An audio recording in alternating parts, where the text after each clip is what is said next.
News के लिए सूरज कुकरेती और इस समय रंजना रावत जो कोटद्वार में महिला सशक्तिकरण की मौजूदा एक सशक्त आवाज़ हैं और हमेशा जन सरोकारों से जुड़कर जिन्होंने राजनीति की है और समाज सेवा के तौर पर अपने कार्यों को अंजाम दिया है। रंजना, सबसे पहले तो आपको बहुत बहुत बधाई। प्रणाम भैया। और प्रयाग न्यूज़ आपके बेहतर जो सोच है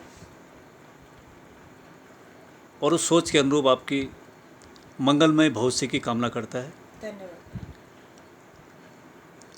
आने वाले कुछ ही समय के बाद नगर निगम के चुनाव होने जा रहे हैं और आप पहले सभासद रह चुकी हैं वार्ड नंबर 2 तत्कालीन नगर पालिका में, और उसके बाद भी कोटद्वार नगर को नशा मुक्त करना हो, महिला सशक्तिकरण को मजबूत बनाना हो और कोटद्वार नगर को एक बेहतर नगर के रूप में जो कर्ण नगरी है इसको कैसे बेहतर बनाया जाए, कैसे यहाँ पर एक सभ्य समाज का निर्माण हो और हमारी तमाम जो ज़रूरतें हैं, सड़कें हैं, पेयजल है, तमाम जो एक शहर के अनुरूप एक सभ्य शहर के रूप में स्थापित करने की दिशा में कांग्रेस पार्टी के बैनर तले आपने संघर्ष किया है और निरंतर संघर्षरत हैं।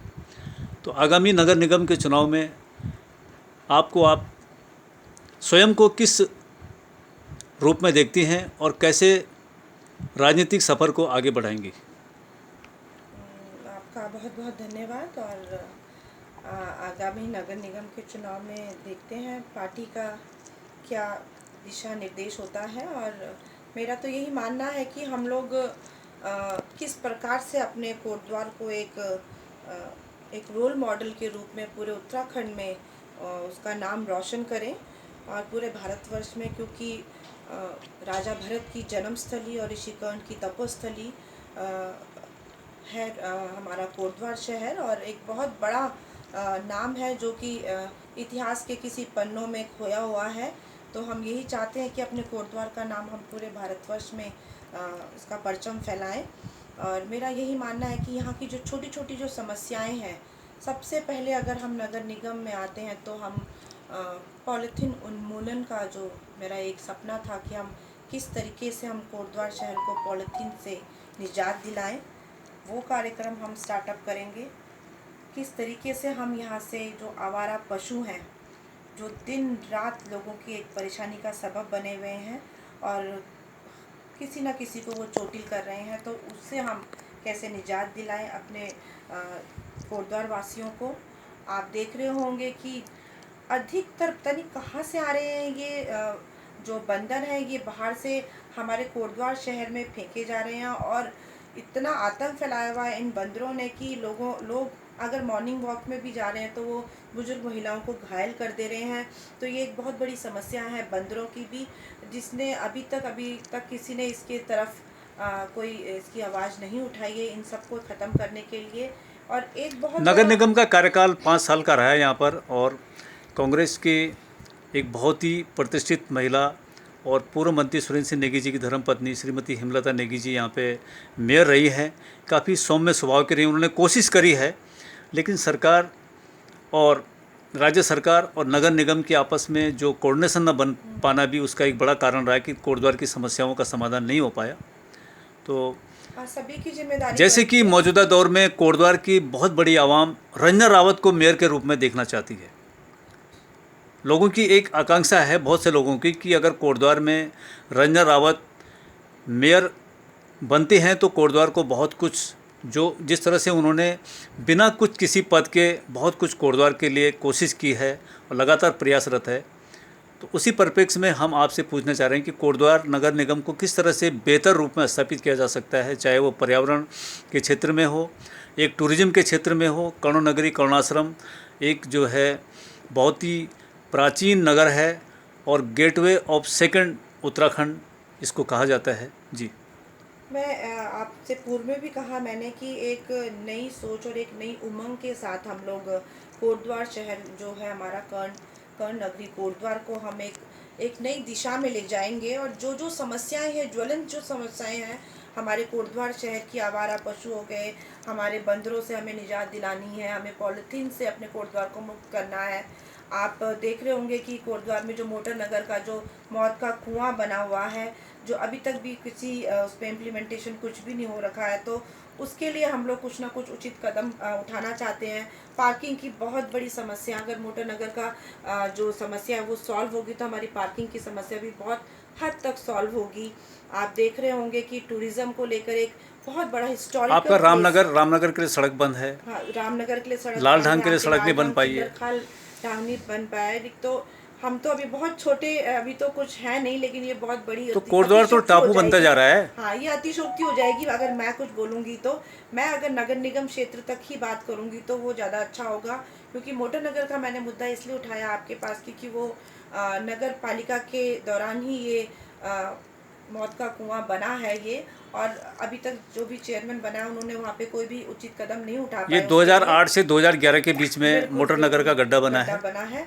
तो ये एक बहुत, अगर इसमें कुछ अच्छा वर्क होता है तो पार्किंग की बहुत बड़ी समस्या हमारी दूर हो सकती है, और बहुत अच्छा वहाँ पे हमारा मोटर नगर जो बस अड्डा वो बनेगा वहाँ पे, और अच्छी सोच लेकर कोई आएगा तो ज़रूर बनेगा। और मैं चाहती हूँ कि कर्ण आश्रम जो हिस्टोरिकल प्लेस हमारा है उसमें ज़रूर जीर्णोद्धार होना चाहिए। और जैसे आप देख रहे होंगे सड़कें जो है हमारे कोटद्वार शहर की, आपका भाबर से लेकर सिगड्डी तक, उन वो भी अच्छी स्थिति में होनी चाहिए, क्योंकि हमें काफ़ी गड्ढों का सामना करना आपका जो पड़ता कोटद्वार है। में जो भाबर को जोड़ने वाला पुल है, मालन ब्रिज है, मालन पुल तो उसको एक 2 साल होने वाले हैं। बहुत बड़ी समस्या हो रखी है, और मेरी समझ में नहीं आ रहा है कि वो क्यों नहीं बन रहा है। डबल इंजन की सरकार है अभी, और समझ नहीं आ रहा कि वो क्यों नहीं बना पा रहे हैं अभी तक। जनता भी सोई पड़ी है, जनता भी आवाज़ नहीं उठा रही है। मैं कोटद्वार की जनता से ये कहना चाहती हूँ कि आप इसके लिए आवाज़ क्यों नहीं उठा रहे हैं। आप वैकल्पिक पुल बार बार टूट रहा है उसको बना रहे हैं, लेकिन जो मालन पुल है पहले तो उसी को रिपेयर क्यों कर रहे हैं आप। नए तरीके से नए सिरे से आप उस पुल को बना अभी सकते थे। इसी परिप्रेक्ष्य में मैं आपके सामने, जो हमारी कोटद्वार से विधायक हैं, बहुत जो हैं पढ़ी लिखी हैं, काफ़ी टैलेंटेड भी हैं। हमने उनके विधानसभा में जो उनके स्पीच हैं, जो उनके वहाँ पे जो कार्य करने का तरीका है, वो बहुत ही सुपर है। ये रितु खंडूड़ी जी, उनके बारे में क्या कहेंगे आप कि वो जो हैं कोटद्वार का प्रतिनिधित्व कर रही हैं?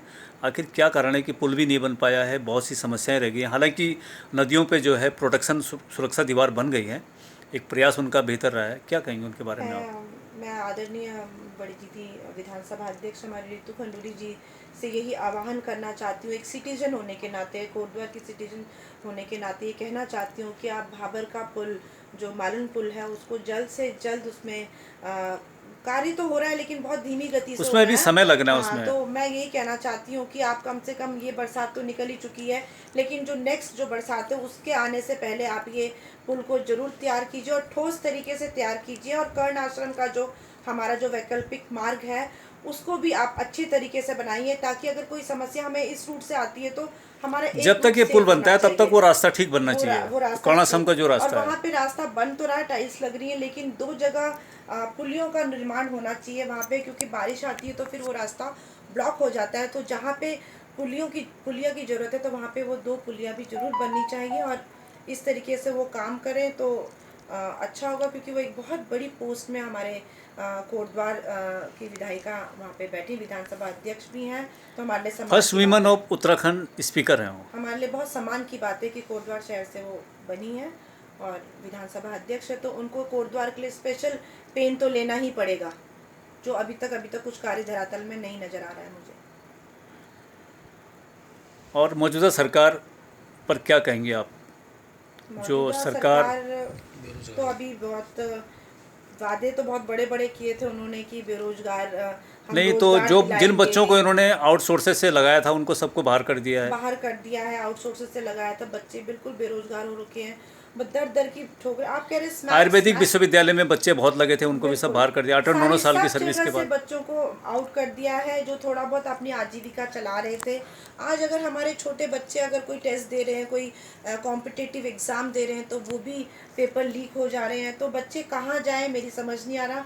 कोई वैकेंसीज नहीं निकाल रहे हैं ये लोग, तो बच्चा क्राइम करेगा, नशे की तरफ जरूर जाएगा। अगर आप रंजना, आपने बहुत कुछ बातें रखी हैं, लेकिन हम एक सवाल आपके सामने ज़रूर रखना चाहेंगे कि इतनी खामियां उत्तराखंड सरकार की हैं, मौजूदा धामी सरकार की हैं, लेकिन इस पर जो विपक्ष है कांग्रेस पार्टी कुछ जगह तो मुद्दे उठा रही है, लेकिन बहुत चीज़ें ऐसी हैं कि जिन पर जो है एक विपक्ष जो है मजबूती के साथ जन मुद्दों पर सरकार को नहीं घेर पा रहा है। क्या कहेंगे इस पर आप? नहीं, यहाँ तो मैं आपको गलत समझूंगी कि विपक्ष नहीं उठा रहा है अपनी आवाज़। विपक्ष अपनी आवाज़ उठा रहा है, सभी जन मुद्दों को जैसे लेकर बच्चों उठा को रहा इन्होंने है। आउटसोर्स वालों को बाहर निकाल दिया, वो 8-9 साल के बाद बच्चे बेरोजगार हो रखे हैं, जी। तो एक बहुत बड़ी आबादी जो है युवाओं की बेरोजगारी के कगार पर है। और उत्तराखंड के अंदर प्रत्येक प्रत्येक जो भी समस्या हो रही है, जो सरकार की नाकामियां हैं, उसके लिए हमारी कांग्रेस पार्टी शीर्ष नेतृत्व पूरी आवाज़ उठा रहे हैं। आप देख रहे होंगे हमारे जो पूर्व अध्यक्ष आदरणीय हमारे नेता राहुल गांधी जी द्वारा पूरे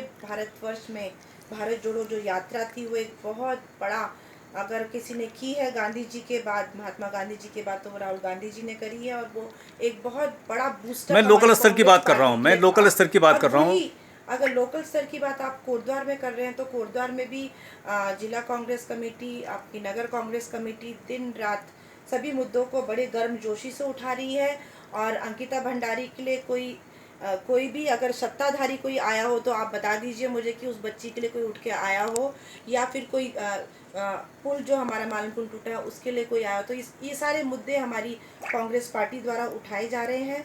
और हम यही कहना चाहते हैं कि हम कोटद्वार के विकास के लिए कांग्रेस पार्टी तत्पर है, और पूरा कंधे से कंधा मिलाकर हम लोग आवाज़ उठा रहे हैं एज अ विपक्ष।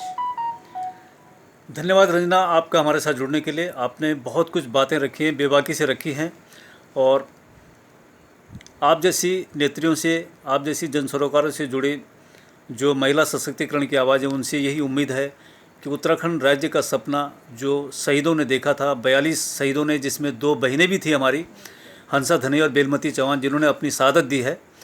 और यही सितंबर का महीना था, और अक्टूबर 94 में जो है बहुत ही ज़्यादा स्थिति विकट हो गई थी राज्य की। तो वो उम्मीदें पूरी होंगी, और इसके लिए ज़रूरी है कि महिलाओं को भी मजबूत किया जाना बहुत ज़रूरी है। और लोकतांत्रिक व्यवस्था में महिलाओं को बराबरी का हक, और जिस तरह से एक हमारे संविधान में है, वो मिलना चाहिए। इसके लिए निरंतर आप आवाज़ उठाती रहेंगी। धन्यवाद आपका। बहुत बहुत धन्यवाद।